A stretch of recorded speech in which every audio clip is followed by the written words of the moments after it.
Adriastuti, mata komputer muda.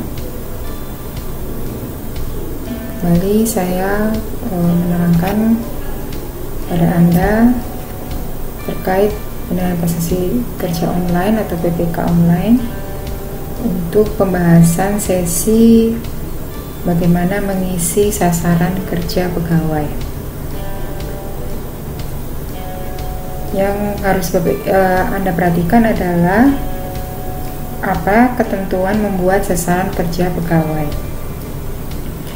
Jadi menurut PP 46 tahun 2011 tentang penilaian prestasi kerja dan juknisnya diatur pada Perkabk nomor 1 tahun 2013 bahwa sasaran kerja pegawai dibuat setiap awal tahun atau awal bulan berikutnya ketika seorang PNS mendapatkan rotasi atau promosi atau mutasi jabatan yang mengakibatkan perubahan uraian tugasnya. Jadi misalnya seorang pelaksana di Subbidang A mendapat promosi menjadi Kasubid di Subbidang B pada 5 Maret, maka SKP-nya sebagai Kasubid dimulai dari 1 atau 2 April, tergantung kita melihat tanggal di bulan April itu tanggal 1 atau 2 itu di hari apa. Kalau hari libur mohon disesuaikan. Nah, untuk masuk ke aplikasi PPK online sebelum menginput, kami menyarankan Anda membuat SKP secara manual sesuai format yang ada pada maksudnya format dari BKN. Nah, ini Bapak Ibu bisa melihat, kami tampilkan contohnya. Ini SKP uji coba. Nah, kenapa kami menyarankan Anda membuat SKP manual dulu? Itu sebenarnya untuk mempermudah pembagian tugas dari seorang atasan atau pejabat penilai kepada stafnya, sehingga untuk menghindari adanya overlapping pekerjaan. Lalu keuntungan berikutnya adalah kalau Anda sudah membuat manualnya, itu akan mudah untuk menginputkan dalam aplikasi.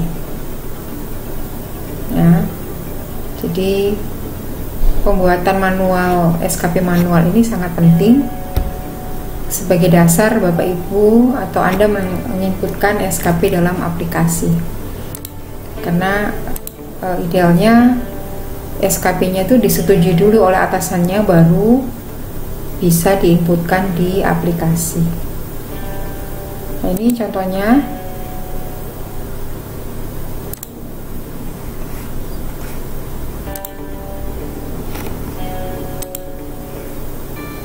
Nah, ini Bapak Ibu contoh SKP manual.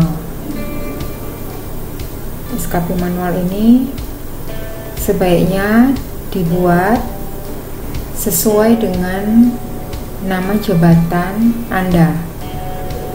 Nah, ini kebetulan contoh yang kami berikan adalah jabatan pelaksana atau fungsional umum. Jadi di SKP di PPK online ini kami tidak lagi menerima nama jabatan fungsional umum atau staf atau pelaksana, tetapi sudah spesifik.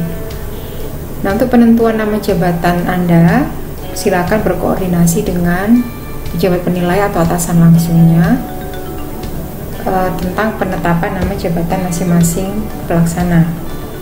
Sebagai referensi atau acuan bagi Anda yang masih menjabat sebagai pejabat pelaksana, dapat menggunakan aturan pada Permenpan 41 tahun 2018 tentang nomenklatur nama jabatan pelaksana. Nah, kita ambil contoh, nama jabatan adalah pengadministrasi persuratan. Bapak Ibu silakan hitung berapa banyak kegiatan yang Bapak Ibu lakukan. Nah, misalnya seorang pengadministrasi persuratan itu kerjanya mengagendakan surat masuk.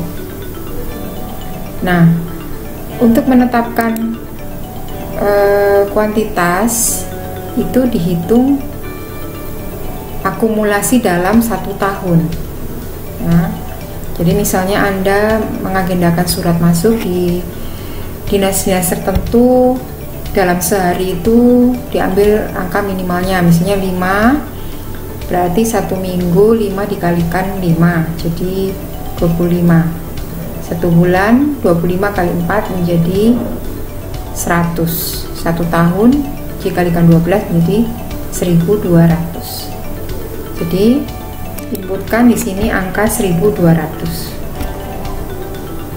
Ketika merasa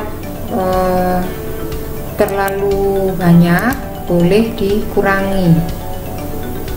Nah, pokoknya di saran kami adalah diinputkan seminimal mungkin. Lalu untuk outputnya disesuaikan dengan apa hasil yang Bapak Ibu kerjakan. Misalnya yang diagendakan adalah surat masuk atau surat keluar, ya outputnya surat.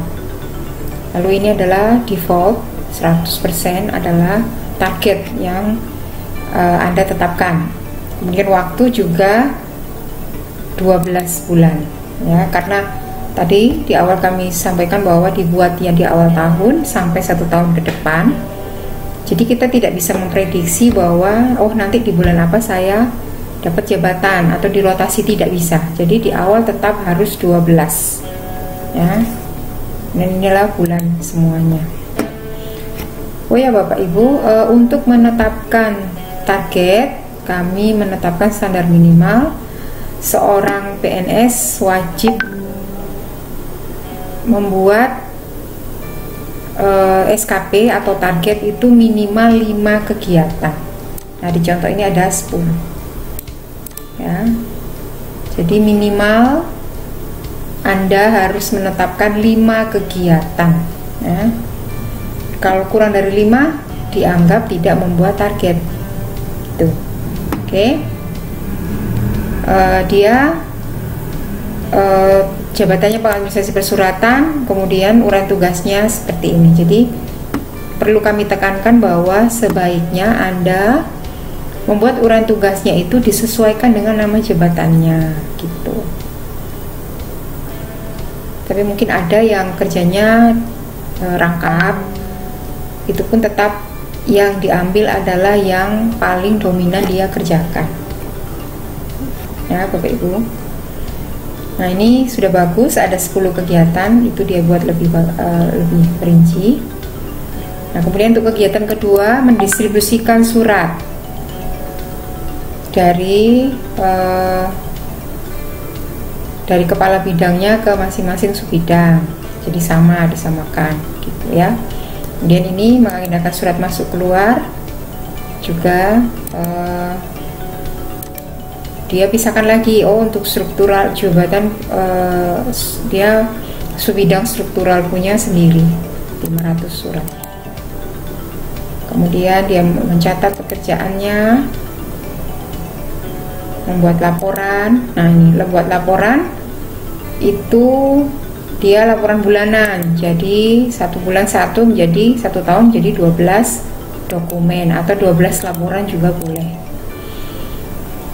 Kemudian nah ini Bapak Ibu untuk uraian tugas nomor 9, seorang PNS dengan jenjang jabatan manapun apapun itu boleh menggunakan uraian tugas seperti angka 9 ini ya.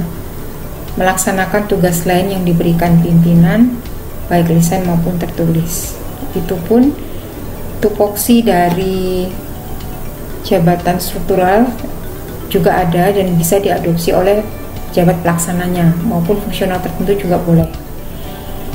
Kemudian ada tugas lain yaitu melaksanakan konsultasi dan koordinasi. Itu Bapak Ibu juga boleh menginputkan kegiatan itu dalam SKP.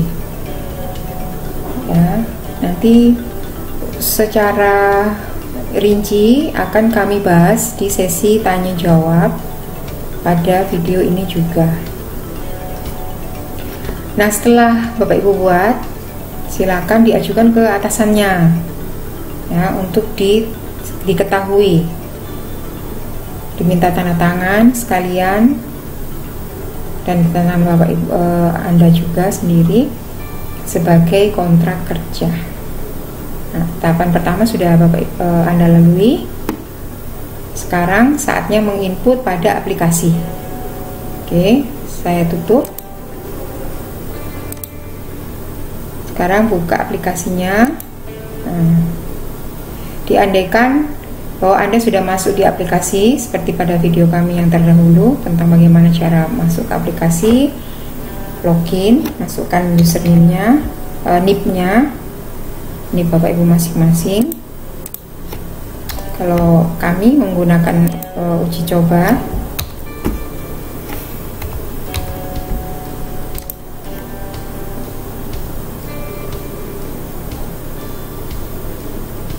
setelah muncul tampilan ini, langsung masuk ke menu prestasi kerja.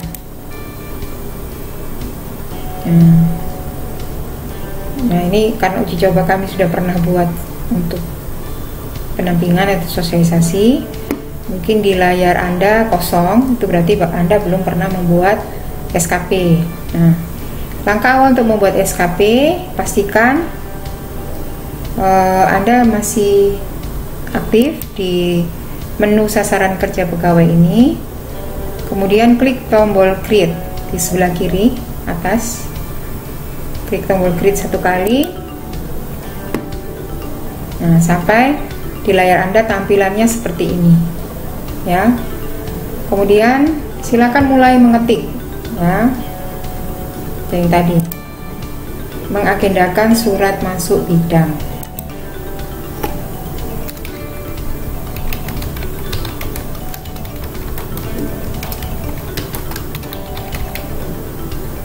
Boleh ditambah secara spesifik nama bidangnya, bidang pengembangan pegawai misalnya. Oke, periode tahun 2020, jenis kegiatannya itu, nah ini ada 4 macam jenis kegiatan, kami uraikan satu persatu ya.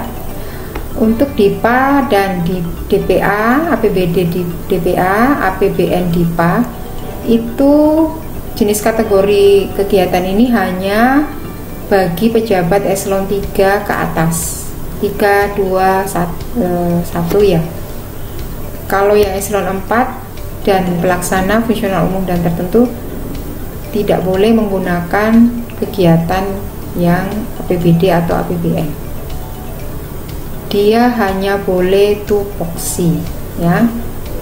Jadi kami tekankan sekali lagi, Anda yang saat ini menjabat sebagai pejabat pelaksana fungsional umum maupun tertentu dan pejabat eselon 4 hanya dapat menggunakan kegiatan tupoksi non DPA.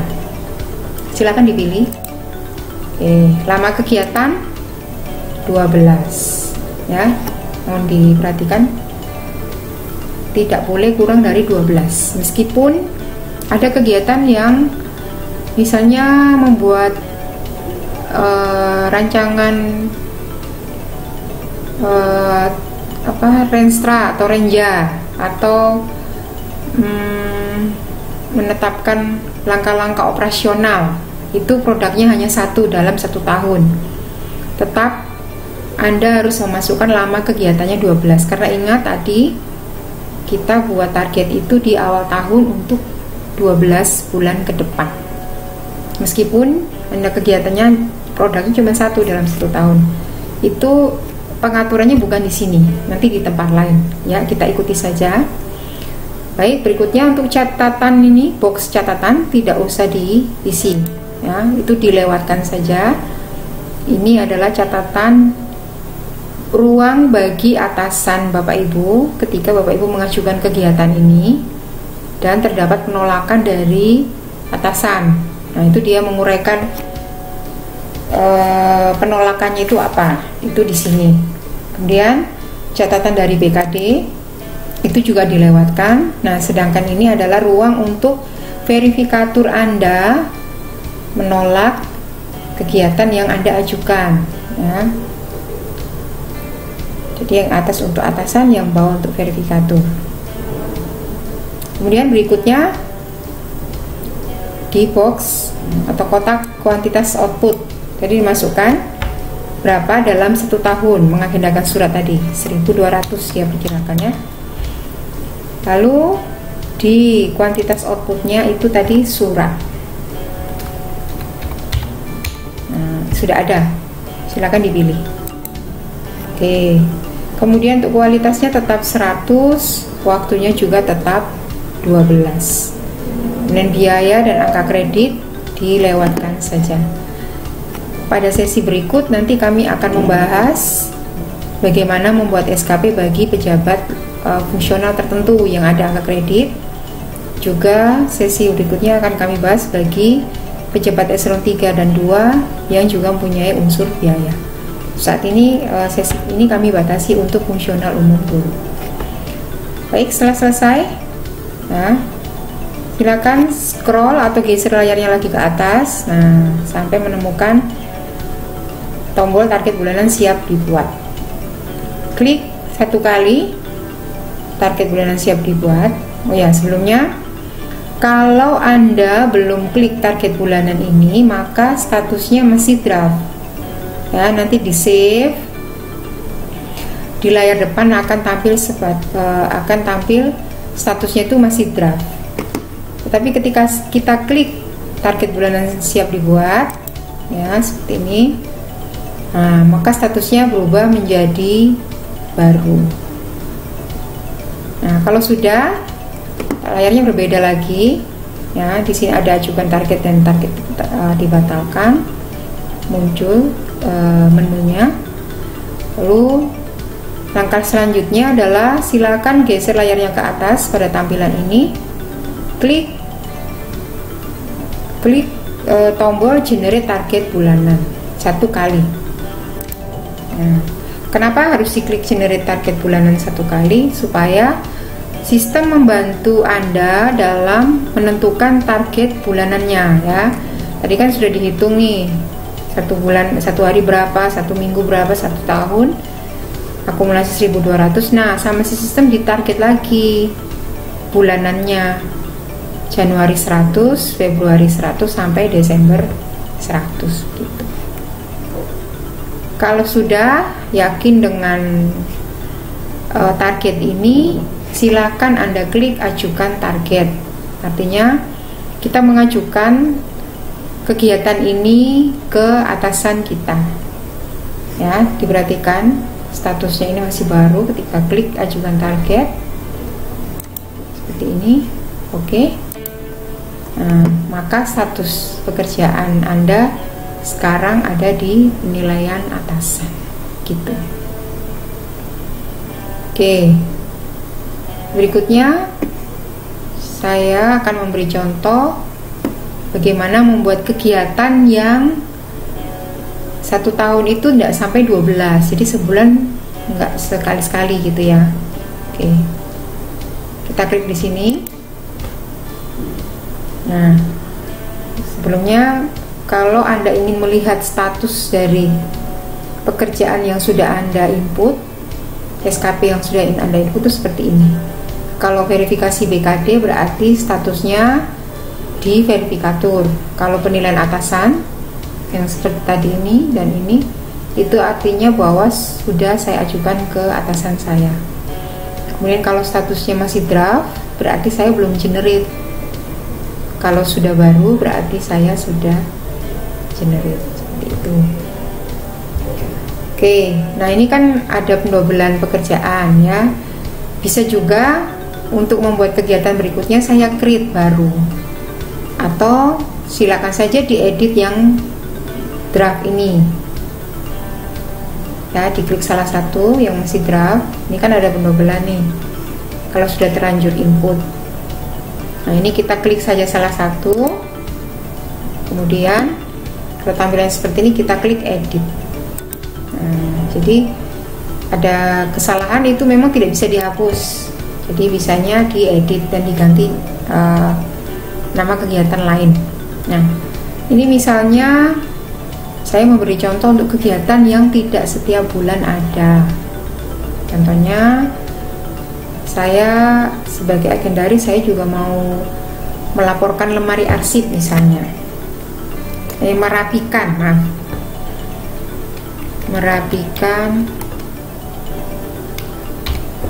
lemari arsip ya. Saya targetkan, nah ini sudah seperti tadi, periode tahun, kegiatannya tupoksi, lama kegiatan 12. Nah ini jenis kuantitas outputnya itu saya menargetkan untuk merapikan lemari arsip itu 3 bulan sekali ya. 3 bulan sekali berarti 1 tahun 12 dibagi 3, jadi setiap 4 bulan ya, jadi 4 kali. Maaf, saya membuatnya setiap 3 bulan sekali, jadi dalam 1 tahun itu 4 kali kegiatan. Nah, untuk jenis kuantitas outputnya bisa kegiatan,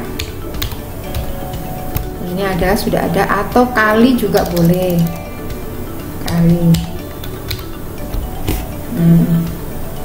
Ya, kalau sudah, klik target bulanan siap dibuat. Oke. Kemudian klik generate target bulanan.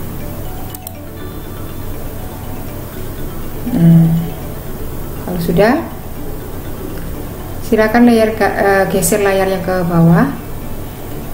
Tadi kan ditetapkan 4 kegiatan dalam 1 tahun.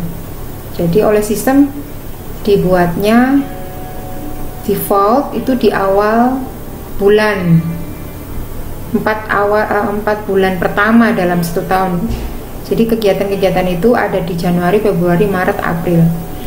Padahal kita kan mau kegiatan ini tuh kita buatnya setiap 3 bulan ya.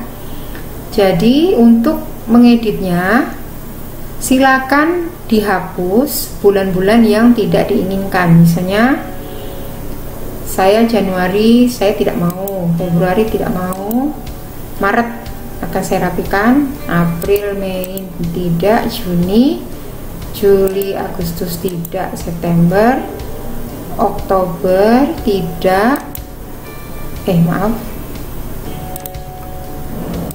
bisa diganti seperti ini. Oktober lewat sudah, November mungkin saya kerjakan karena Desember saya mau fokus untuk liburan, gitu ya. Atau boleh juga Novembernya dihapus, Desember di awal-awal mau saya kerjakan, gitu ya. Nah kan sisa 4 ya, sesuai dengan ini ya. Nah ketika saya sudah rubah, nah ini harusnya ini kuantitasnya diganti juga ya, tapi karena saya buru-buru buat targetnya saya lupa gitu, maka saya ajukan masih ada yang 0, jadi yang satu hanya 1, yang ada isi hanya 1, yang lain 0. Coba saya ajukan, klik OK. Nah sama si sistem ditolak pesannya bahwa penyusunan realisasi kuantitas output tidak boleh ada yang 0. Jika suatu saat Anda menemukan masalah seperti ini, itu artinya bahwa ada bulan-bulan tertentu yang isinya masih 0. Jadi untuk menghilangkan error tadi, silakan diupdate, diganti ya. Juni 1, September 1, Desember 1 gitu. Kalau sudah benar, jadi di jumlah yang ini disesuaikan dengan jumlah ini ya. Kalau sudah, silakan diajukan.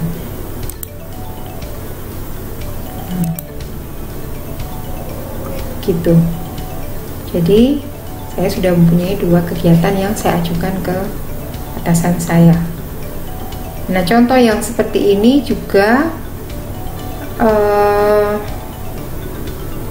berlaku bagi kegiatan yang cuma sekali setahun. Misalnya tadi menetapkan rangka-rangka operasional, prosedur atau SOP, itu kan cuma di awal tahun atau di pertengahan tahun, cuma 1. Jadi tentukan saja 1, kemudian di bulannya ini yang diubah, di bulan apa yang Anda ingin buat kegiatan tersebut. Seperti itu.